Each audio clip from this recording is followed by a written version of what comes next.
고요와 적막에 쌓인 이른 새벽, 잠자리에서 일어나 먼저 이목구를 챙기며 하루를 맞이한다.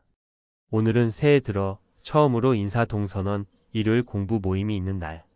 몸과 마음을 가다듬고 서울행 기차에 몸을 실어 선원으로 향한다. 나의 생활 터전이었던 서울 신촌은 1990년대 학생운동과 진압으로 체류탄 가스가 난무했고 2000년대에는 밤낮으로 음주와 향락의 인파가 넘쳤다. 사회적 갈등으로 반목과 불신이 만연하던 시기였다. 이 같은 시대적 상황과 직장의 권위적인 조직 문화에 대한 불만과 회의로 방황했다. 왠지 모를 허전함과 삶의 이유에 대해 고민하던 즈음 성철 스님의 열반을 계기로 불교에 관심을 가지게 됐다. 마침 당시에 읽은 법정 스님의 글이 다소 위안이 되어 스님의 책을 가까이 하기 시작했다. 책에 적힌 구도자의 모습에 깊은 감명을 받고 불교에 대해 알고 싶은 마음이 들었다. 2004년 2월 조계사 불교대학에 들어가 기본 교육을 마치고 보명이라는 법명을 받았다. 5년에 거쳐 불교대학 심화과정, 대학원 과정을 수료하며 불도에 점점 젖어들어갔다. 도반들과 참여한 합천 해인사 수련대회 새벽 예불에서 받은 감동은 신심을 고취시켰다. 신행 생활을 하며 당시 유행했던 사마타위빠사나, 요가 명상, 건포도 명상, MBSR 등 동서양의 다양한 명상에 참여했으나 크게 와닿지 않았다. 대신 날마다 금강경 독송과 108배 좌선으로 하루를 보냈다. 김홍근 교수님과의 만남을 계기로 내 신행생활에 큰 전환점을 맞게 되었다. 2008년 불교대학 대학원 2학년 과정에서 하이데거와 선이라는 주제로 김 교수님의 강의를 듣게 되었다. 당시 교수님의 강의 내용은 다음과 같다. 모든 교육의 목표는 참나에 대해 눈뜨기이고 그것은 머리가 아니고 온몸으로 체득함으로써 이루어진다고 확신한다. 우리 안에 있는 푸른 하늘처럼 투명한 순수의식이 바로 참나이며 생명의 실상이다. 모든 공부의 끝은 온몸으로 부딪혀 스스로 진리를 터득하는 것이다. 이런 의미에서 무의식을 청소하는 일은 누구에게나 필요하다. 구름을 걷어내야 푸른 하늘이 보이기 때문이다. 이 작업을 정신문명에서는 흔히 수도, 수양, 수행 등의 말로 표현해왔다. 모두가 지식을 넘어서 직접 몸으로 닦는다는 뜻을 내포하고 있다. 머리가 아니라 몸으로 닦는 교육의 최종 목적은 눈뜨기이다. 내가 누구인지에 대해 동양이나 서양할 것 없이 인류의 위대한 정신문화 유산은 나름대로 참나에 대해 눈뜨는 방법을 가르치고 있다. 그 길을 가장 구체적으로 밝힌 방법이 선이다. 다행히도 한국에선 그 방법이 잘 보존돼 내려오고 있다. 마음의 눈을 뜨고 싶지 않은가? 막 고치를 벗어나 첫 비행을 나서는 나비를 상상해 보라. 여러분과 그 설렘을 나누고 싶다. 장자의 나비 꿈을 함께 꿀 수 있다면 얼마나 좋을까? 모두가 붕세가 되어 구만리 창공을 헐헐 날 수만 있다면 그런 사람이 많아질수록 이 세상은 더 밝고 따뜻하며 행복해질 것이다. 많은 공감과 감명을 받으며 나는 수행하리라 마음을 다졌다. 교수님의 가나선 수행 권선으로 깨달음에 대한 기대감과 함께 마음에 뭉클한 그 무언가가 용솟음쳤다.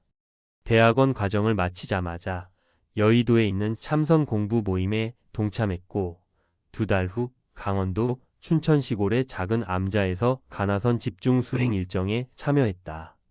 수행에 앞서 교수님의 화두 법문을 통해 처음으로 화두를 접하고 2박 3일의 집중 수행을 시작했다. 화두 마주한 첫 집중 수행서. 몸마음 흔든 진동현상 경험. 좌선 중 찾아온 공의 체험.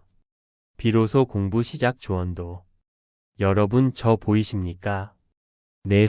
무엇이 저를 봅니까? 눈이 봅니다. 내가요? 정신이요? 마음이요? 의식, 영혼. 지금 여러분은 입으로 온갖 답을 내놓았지만 그것은 언어지 언어가 가리키는 실물은 아닙니다.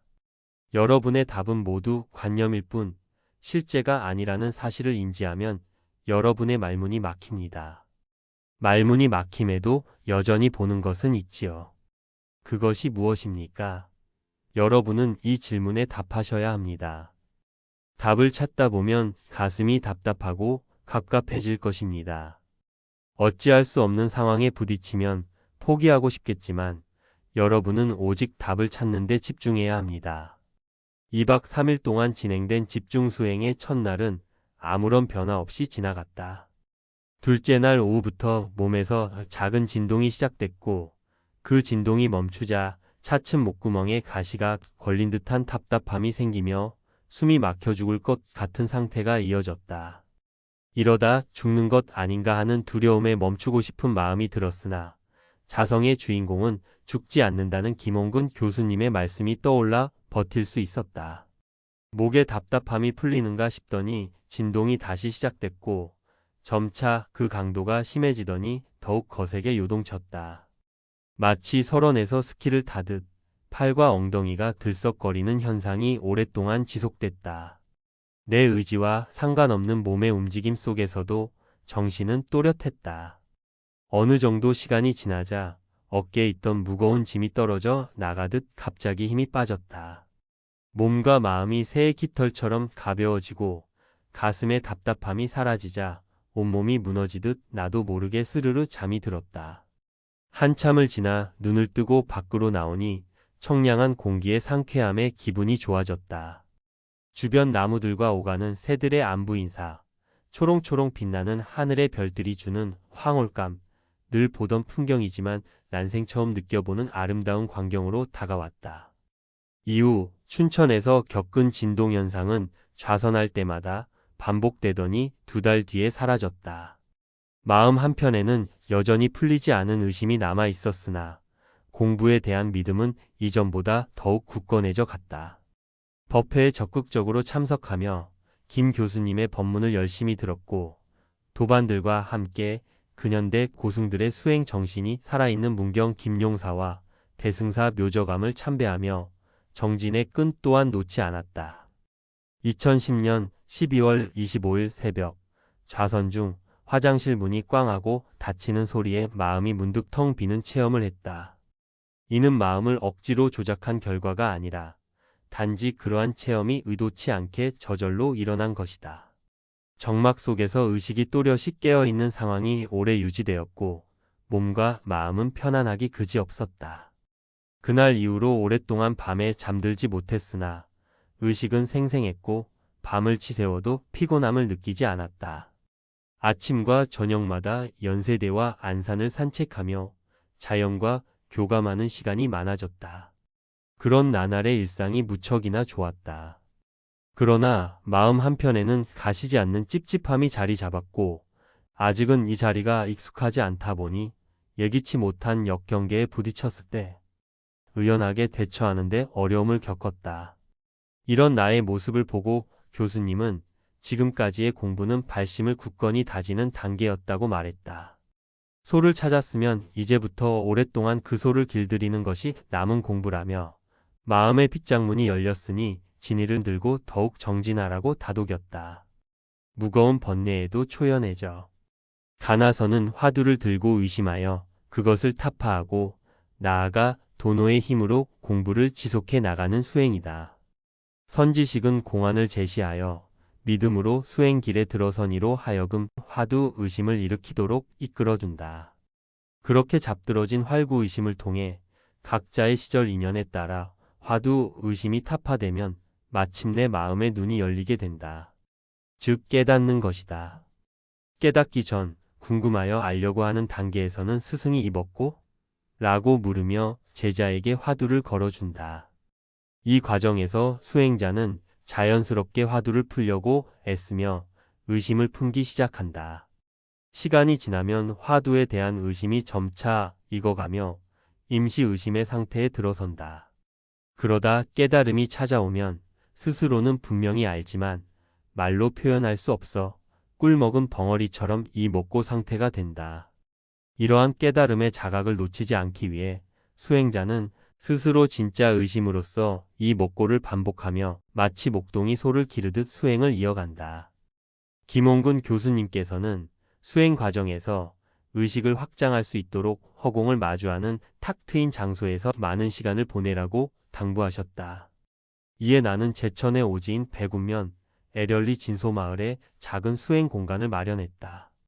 마을을 둘러싼 연꽃 모양의 산과 산자락을 헤집고 흐르는 물줄기, 논이는 생명들, 잔잔한 물결 따라 황금빛 햇살을 머금고 솟아오르는 윤슬, 밤하늘을 수놓은 무수한 별과 어머니의 사랑을 닮은 달빛까지.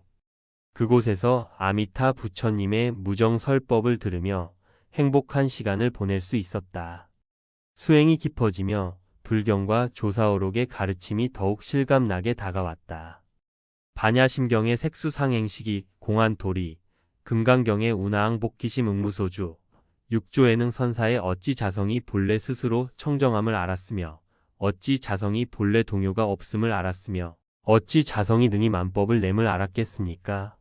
라는 가르침이 마음 깊이 와닿았다. 달마 대사가 강조한 밖의 인연을 쉬고 안에 헐떡임이 없이 마음이 꽉 막혀야 도를 이룰 수 있다는 가르침도 마찬가지였다. 또한 눈을 막고 귀를 막고 입을 가린 원숭이 조형물에서 무언의 가르침을 읽었고 숭산 스님의 오직 모를 뿐, 오직 할 뿐이라는 법문을 수행 속에서 온전히 체득할 수 있었다. 예전 같았으면 감당하기 어려웠을 많은 문제가 이제는 번잡스럽게 다가오지 않았다. 직장 동료로 인한 억울한 징계, 상속 문제로 인한 형제 간의 소송, 부동산 등기 위탁 과정에서 법무사, 사무장의 일탈로 인한 곤혹, 무지로 인해 발생한 추징세금의 당혹감, 그리고 옛 친구들의 이른 부고까지 이제는 의연하게 받아들이고 극복할 수 있었다. 이는 분명히 마음 공부의 힘이었으리라. 2022년 5월 부처님 오신 날에는 인사동에 김 교수님의 인사동 선원이 개원했다. 근현대 한국 선의 중심지였던 인사동에서 제가자들도 가나선을 더 쉽게 접할 수 있게 되었다는 점이 반가웠다. 지난 시간을 돌아봤을 때 만약 눈 밝은 선지식을 만나지 못했다면 나는 칠흑 같은 무명 속에서 헤매는 삶을 살고 있지 않았을까? 이는 불도에 입문한 후 기도처를 순례하며 선지식을 만나게 해달라고 간절히 발언한 덕분이 아닐까 싶다. 어느덧 청량리 도착을 알리는 안내 방송이 기내에 울린다. 일요일 아침 3시간여를 달려 선원을 향하는 이 길은 언제나 설렌다. 선지식과 도반이 함께하기에 내 입가에는 어느새 맑은 미소가 번진다.